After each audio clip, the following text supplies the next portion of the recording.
आज अपन बात कर रहे हैं बीएससी पार्ट 1 मैथमेटिक्स के पहला पेपर डिस्क्रीट मैथमेटिक्स विविक्त गणित की।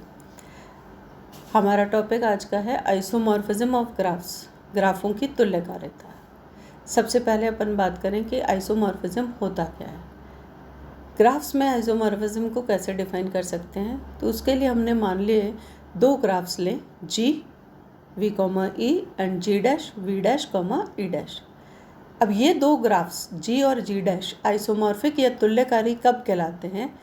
These two graphs are said to be isomorphic if a function f defined from the vertex set v of g to the vertex set v dash of g dash such that the following conditions are true. f is 1 1 and f is on 2. और तीसरी condition है कि for any two vertices u and v of v there exists an edge uv belonging to e if and only if edge fu fv belongs to e dash। यानी कि हम कह रहे हैं दो ग्राफ्स g और g डैश आइसोमॉर्फिक कब होंगे?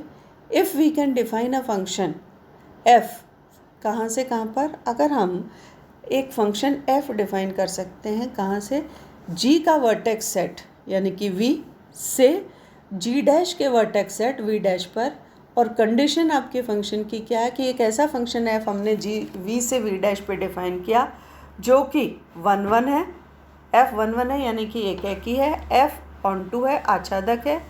और तीसरी कंडीशन ये है कि अगर आपका u और v के कोई दो वर्टेक्स सेट v के कोई दो मेंबर्स हैं, तो अगर u और v के मध्य एक एज g ग्राफ में है तो fu और fv यानी कि जो कॉरेस्पॉन्डिंग वर्टिसेस आपके दूसरे ग्राफ g डैश में हैं, तो fu और fv के मध्य एक एज जो है वो दूसरे ग्राफ में होगा, यानी कि fu fv e डैश के अंदर एग्जिस्ट करेंगे।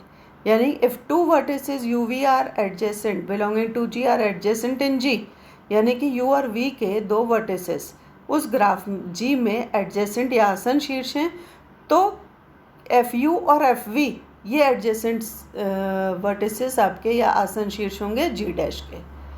या हम ये कह सकते हैं कि एडजेसेंसी इज़ प्रिजर्व्ड, यानी कि आपकी आसनता जो है वो परिरक्षित होती है अगर वो प्रिजर्व हो रही है। एडजेसेंसी यानी कि जो दो वर्टिसेस आपके पहले ग्राफ में एडजेसेंट हैं उनके कॉरेस्पॉन्डिंग वर्टिसेस जो हैं दूसरे ग्राफ में वो उन्हीं के मध्य एज एग्जिस्ट करती है। अगर ऐसा है, ये तीन कंडीशन सेटिस्फाई करता है कोई फंक्शन v से v डैश पर डिफाइन किया हुआ, तो उसे हम कहते हैं तुल्यकारिता या आइसोमॉर्फिज्म। और इसे दर्शाते हैं हम इस साइन से, g is isomorphic to g dash. तो if g and g dash are isomorphic graphs then the isomorphism between g and g dash is not unique. यानी कि हम कह रहे हैं कि अगर g और g डैश दो आइसोमॉर्फिक या तुल्यकारी ग्राफ्स हैं तो उनके बीच में जो हमने तुल्यकारिता डिफाइन की है वो अद्वितीय नहीं होती है। यानी कि g और g डैश के मध्य हम एक से अधिक तुल्यकारिता भी डिफाइन कर सकते हैं। We can define more than one isomorphisms from g to g dash. दो ग्राफ्स g और g डैश सेम दो ग्राफ्स में हम एक से अधिक आइसोमॉर्फिज्म भी डिफाइन कर सकते हैं। अब देखिए इसमें एक इम्पॉर्टेंट एस्पेक्ट क्या है कि अगर g और g डैश दो ग्राफ्स हैं जो कि आइसोमॉर्फिक हैं, तो इसमें कंडीशंस क्या हम चेक कर सकते हैं। सबसे पहले हमने क्या कहा कि 1 1 होना चाहिए, दूसरा ऑन 2 होना चाहिए, और तीसरी कंडीशन कि uv के मध्य एज अगर g में है तो fu और fv के मध्य एज e डैश में होना चाहिए। तो इसलिए हम तीन कंडीशंस जो हैं इनको रीराइट कर सकते हैं दूसरे फॉर्म में। पहली कंडीशन हो जाएगी कि vertex set in v in g यानी कि modulus of v is the same as the number of vertices in g dash, यानी कि modulus v is equal to modulus v dash. दोनों ग्राफ g और g dash में vertices की संख्या समान होनी चाहिए 1 to 1, क्योंकि आपका फंक्शन जो है वो 1 to 1 है, एक एक ही है, तो इसमें वर्टिसेस जो हैं समान संख्या में होने चाहिए। दूसरी है एज ई जो है एज सेट पहले ग्राफ का, यानी कि modulus of E is equal to modulus of E dash, यानी एजेस की संख्या भी दोनों ग्राफ्स में समान होनी चाहिए। अब तीसरी कंडीशन क्या है कि इफ़ यू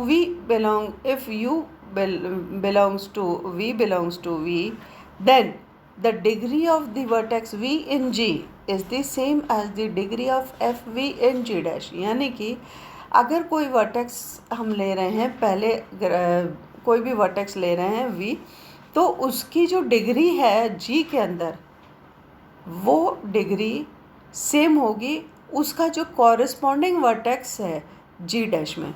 अब जो क्योंकि फंक्शन हमने f लिया है v से v डैश में, तो जो v के कॉरस्पॉन्डिंग वर्टेक्स है g डैश में वो हो गया एफ वी। तो अगर v की डिग्री जो भी आपकी आती है g के अंदर, वही डिग्री एफ वी की g डैश के अंदर होती है। अगर ये तीन कंडीशन सेटिस्फाई होती हैं तब हम कहते हैं कि आपका g और g डैश आइसोमॉर्फिक ग्राफ्स हैं, या g is isomorphic to g dash, g dash के तुल्यकारी है। जैसे कि अपन देख सकते हैं कि एग्जाम्पल द्वारा यहाँ हमने दो ग्राफ्स लिए g और g डैश। तो देखिए g जो है आपका ग्राफ, इसमें हमने 4 वर्टिसेस लिए v1, v2, v3 and v4, और कॉरस्पॉन्डिंग एजेस 4 ले ली e1, e2, e3 and e4। दूसरा ग्राफ हमने लिया g डैश में हमने फिर से 4 वर्टिसेस लिए, हमने उनको नाम दिया v1 dash, v2 dash, v3 dash and v4 dash. 4 ही एजेस ले लिए यहाँ पर e1 dash, e2 dash, e3 dash and e4 dash. तो अब हमें चेक करना है क्या ये दो ग्राफ्स g और g डैश आइसोमॉर्फिक हैं। तो सबसे पहले दो कंडीशंस अगर अपन देखें कि वर्टेक्स सेट और एज सेट दोनों में संख्या समान है, मॉड्यूलस ऑफ ई 4 वर्टेक्स पहले ग्राफ में g में, 4 ही वर्टेसेस g डैश में, तो modulus v is equal to modulus v dash. दूसरा हम देख रहे हैं एजेस की संख्या, तो e जो आपका एज सेट है, पहले ग्राफ g में 4 एजेस, दूसरे ग्राफ g डैश में भी 4 एजेस, यानी कि एजेस की संख्या भी समान है। तो अब हमें क्या देखना होगा, थर्ड कंडीशन देखना है कि सेटिस्फाई हो रही है या नहीं।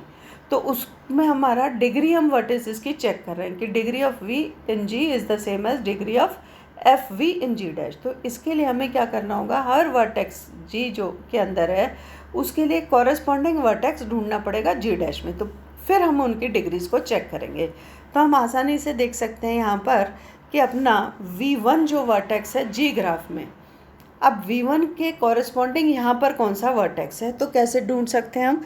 इसके लिए हम v1 को चेक करें। v1 जो वर्टेक्स है इसमें हम क्या खास बात देख रहे हैं कि it is v1 is a vertex of degree 2, और इसका कनेक्शन एक तरफ तो है एक ऐसे वर्टेक्स से जिसकी डिग्री 2 है, और एक तरफ आपका वर्टेक्स ऐसे है जिसकी डिग्री 3 है। तो हमें यहाँ पर कॉरस्पॉन्डिंग वर्टेक्स जब g डैश में ढूंढेंगे इन दो कंडीशंस को ध्यान में रखते हुए चुनेंगे।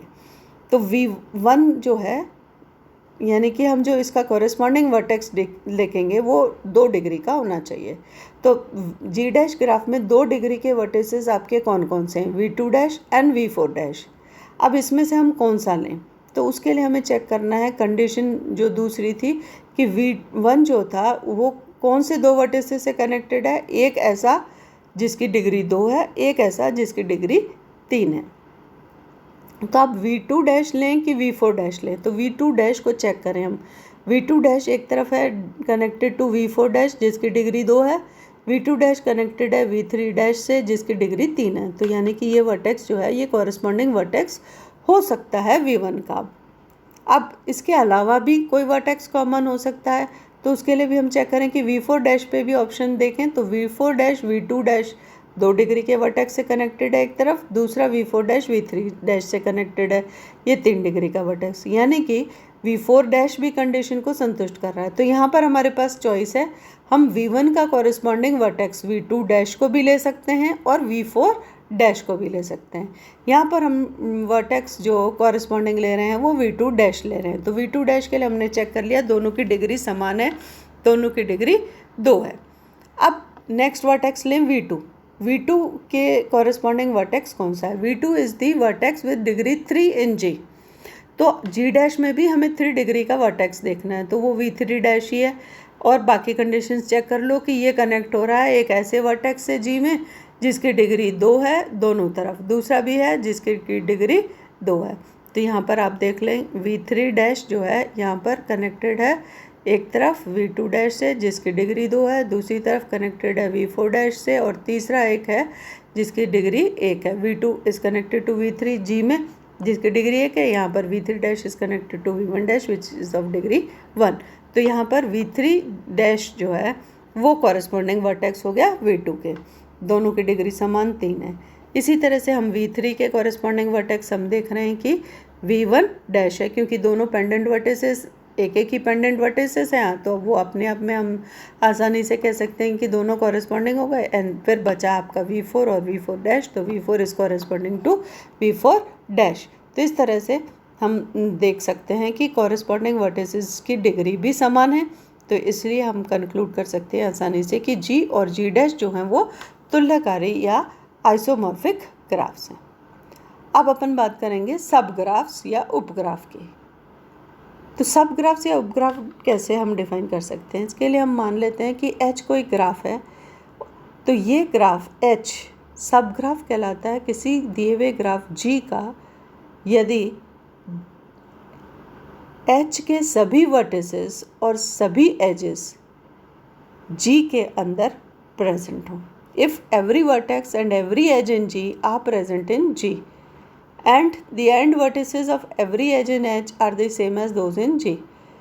एक तो कंडीशन क्या है कि एक तो सारे वर्टिसेस और सारे एजेस जो H के अंदर हैं वो G में तो हैं ही, और दूसरी कंडीशन क्या है कि जो आपकी एंड वर्टिसेस हैं किसी भी एज की H के अंदर, वही एंड वर्टिसेस हैं उन आपके एंड वर्टिसेस हैं उस एज की इन G, यानी कि जो आपकी एजेस हैं वो भी दोनों में एक जैसी हैं। कि अगर मान लो कि U और V दो वर्टिसेस हैं आपके H के अंदर, तो वो दो वर्टिसेस जब G में होंगे U और V, उनके मध्य अगर एज H में है तो वो एज G में भी U और V के मध्य होनी चाहिए।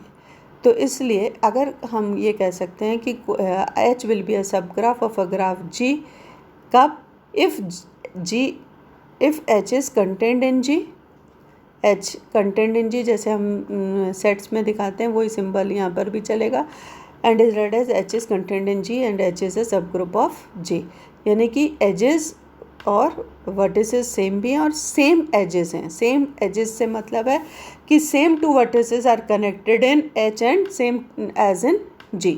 जो दो वर्टिसेस H में कनेक्टेड हैं वही दो वर्टिसेस G में भी कनेक्टेड होंगे। अगर ऐसा हो तो हम H को कहेंगे G का सब ग्राफ।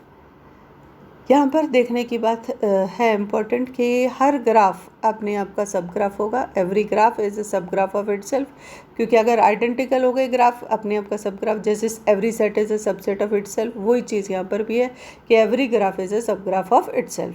दूसरा, नल graph is a subgraph of a given graph if the vertex of the null graph belongs to the given graph. कि रिक्त ग्राफ जो हमने बात की थी वो सब ग्राफ होगा एक दिए हुए ग्राफ का कब? यदि जो वर्टेक्स है नल ग्राफ का वो आपके दिए हुए ग्राफ के अंदर मौजूद है। दूसरा, सब graph of a graph is also a subgraph of G। कि सब ग्राफ अगर हम ले रहे हैं किसी ग्राफ G का, मान लीजिए H लिया हमने, H is a subgraph of G, तो H का सब ग्राफ भी G का सब ग्राफ होगा। ये तो बात हुई सब ग्राफ या उपग्राफ की। इसके बाद हम बात करते हैं सेल्फ कॉम्प्लीमेंट्री ग्राफ, स्वयं पूरक ग्राफ। इसे हम डिनोट करते हैं G बार से।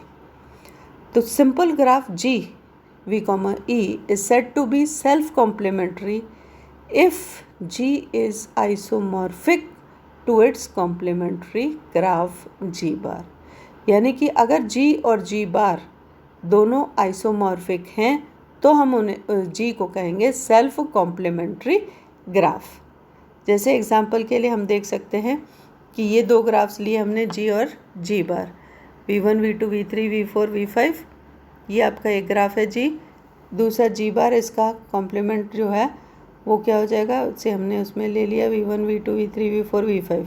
तो ये हम आसानी से देख सकते हैं कि जो दोनों कॉम्प्लीमेंट्री ग्राफ्स हैं वो आपके सेल्फ कॉम्प्लीमेंट्री ग्राफ्स